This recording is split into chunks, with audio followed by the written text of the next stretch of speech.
Hey, this is Mac with PriceActionTradingSystem.com, and it is Thursday. It's October 1st. This will be our chart lesson for the day, and we're starting a new month today. At the same time, we're ending the week today. No chart lessons on Fridays. I'm trying to leave early on Fridays to get a little break to give myself a little break from these things. So no chart lessons on Fridays anymore.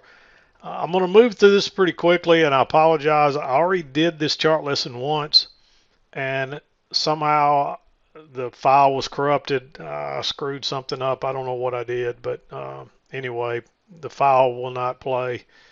And so I've already done it once, so this is the second time through. So I'm probably not going to be as detailed, and I apologize for that. But I'll try to explain each trade, but I'm going to move through them pretty quickly. And I talked about a few other things, nothing that important. I just explained the bars or the arrows. The arrows always point at the signal bar. We always enter one tick above or below the signal bar. If the arrow's red and pointing down, it's a short. If an arrow's blue and pointing up, it's a long.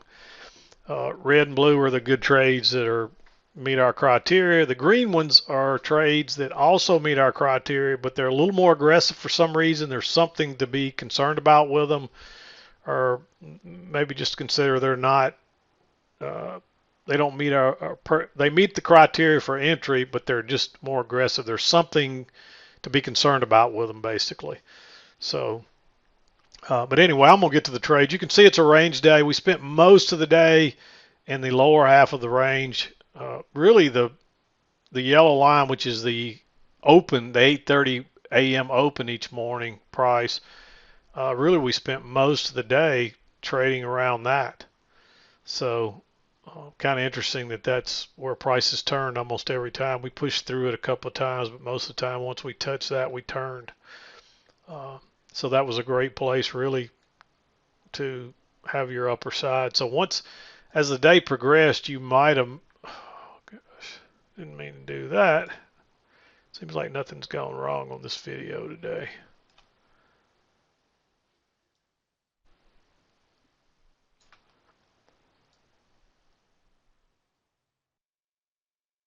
As you can see, that really turns out to be your range almost. We might even bring that a little bit lower where you get all the touches across there. And then if you bring it up down here to where I originally had it, you can see that fits pretty nicely on your midline on both sides. So that's really pretty much where you should have had it later in the day. Early on I started with it up here, but you can see we never really got back up there. So you were better off to tighten this up pretty much the way I have it here. And you can see that turns out to give you a perfect midline across there as well. So I think that was a more ideal place. But let's back out and get through these trades the second time. And again, I apologize, but I'm going to move through them pretty quickly. 7 o'clock came right in here as we're making this new high here and turning down. And you got a little double test. Notice it's obvious we're in this range. And there's a little bit of an upward bias still. But you've got this channel working up. There's a break and there's a new high in place. So we could be going lower. But all the same, there's still a little, there's a double test here bouncing off the lows. The only problem is that trend is still in play and there hadn't been a break in a new low. And notice we did make the break and attempt to go lower twice before it failed. And then it failed out the top side and went lower. And we got that second leg down. You can basically want to measure that first leg and look for a measure to move down. But you might go long right there. It's a little aggressive because of that trend line. I'd like to see a close outside a new low. But this is a fairly tight channel, so you may take it all the same. It would have worked. You're better off to wait on the higher low and you don't get a setup there. And then we're making this second leg down. And notice what happens. You got a new high here, and so you try to go higher once, twice. So that's a failed second entry long. However, you got some support here. This line you wouldn't have here, this dark blue line, so just forget about it. Your line probably would have, there's no probably to it, your line would have been right here. There's a little bit of support across there.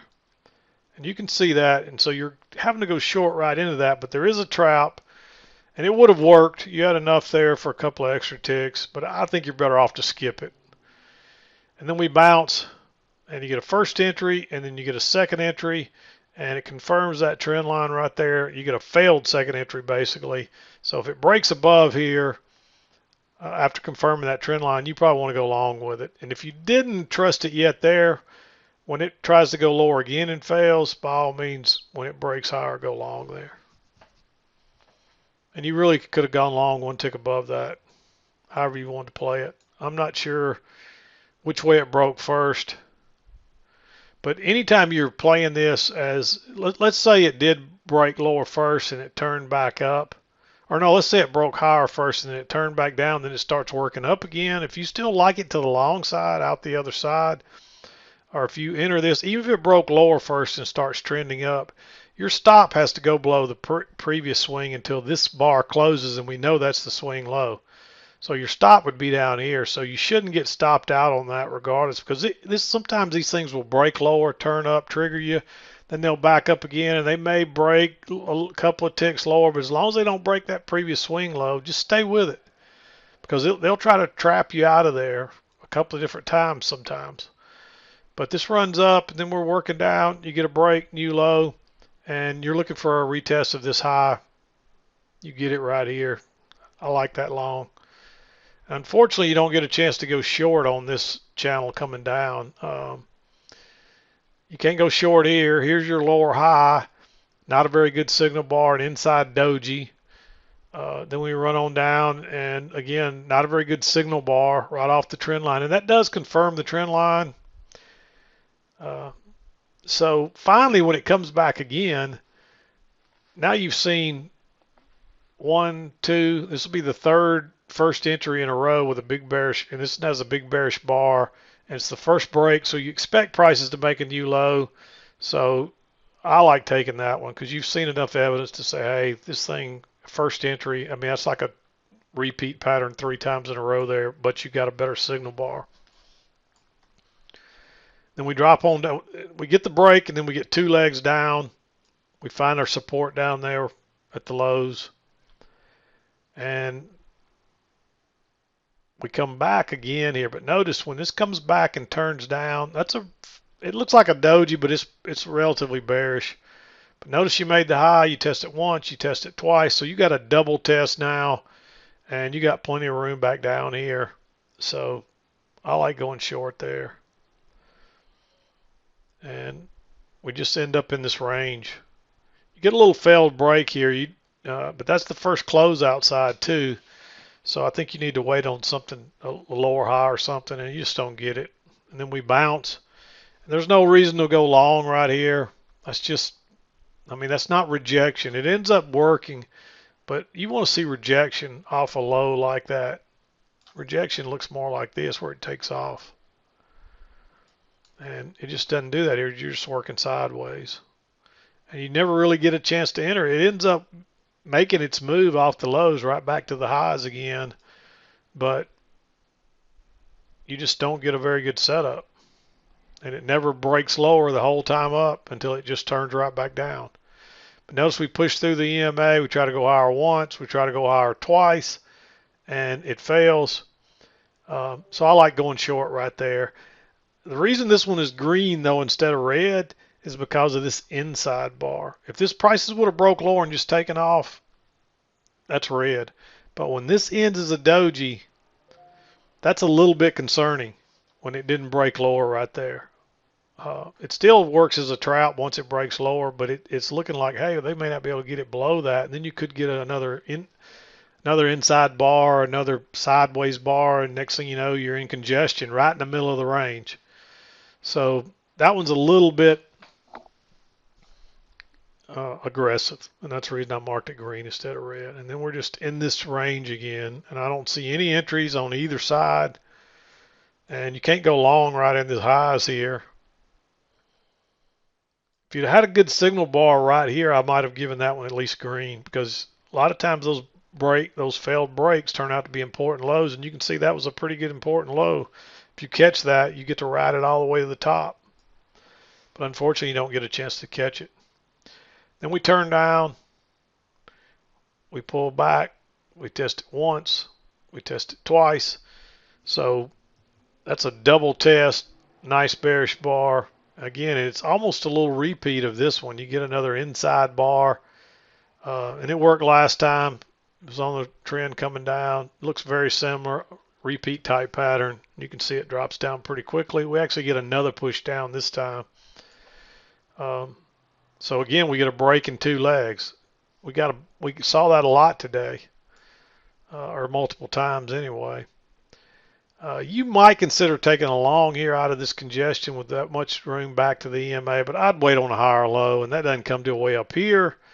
Not a very good signal bar. You get a failed second entry short right here, but again, you're right back into the highs, and you don't know that it's going to push through and be successful there, so you just have to skip that one.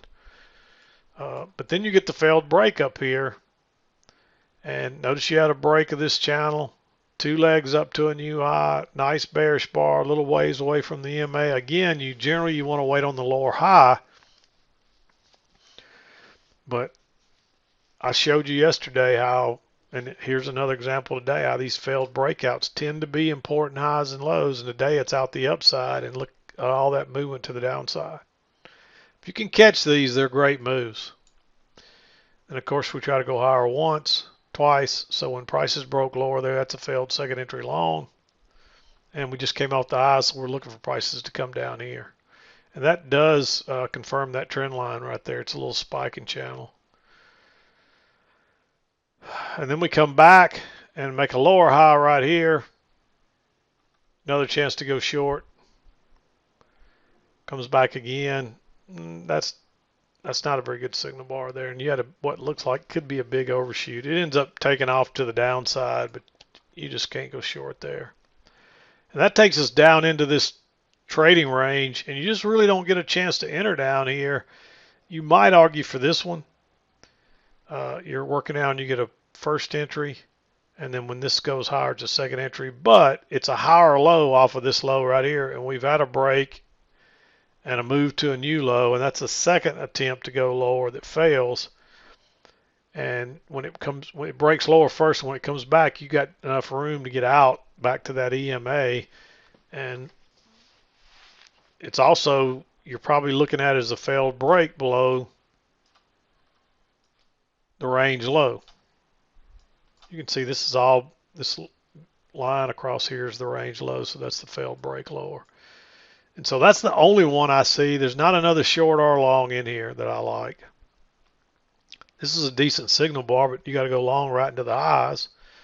And once it breaks higher, you just don't get anything else. It goes straight into 2 o'clock, and you don't get any. There's a little breakout pullback long here, but that looks congestive. And so there's just no other entry. Really, from about 1 o'clock on, there's just not much happening. We've seen that a couple of times here lately. But there's still plenty of trades in here. If you just count the red ones or the blue ones, there's 1, 2, 3, 4, 5, 6, 7, 8. That's plenty of trades.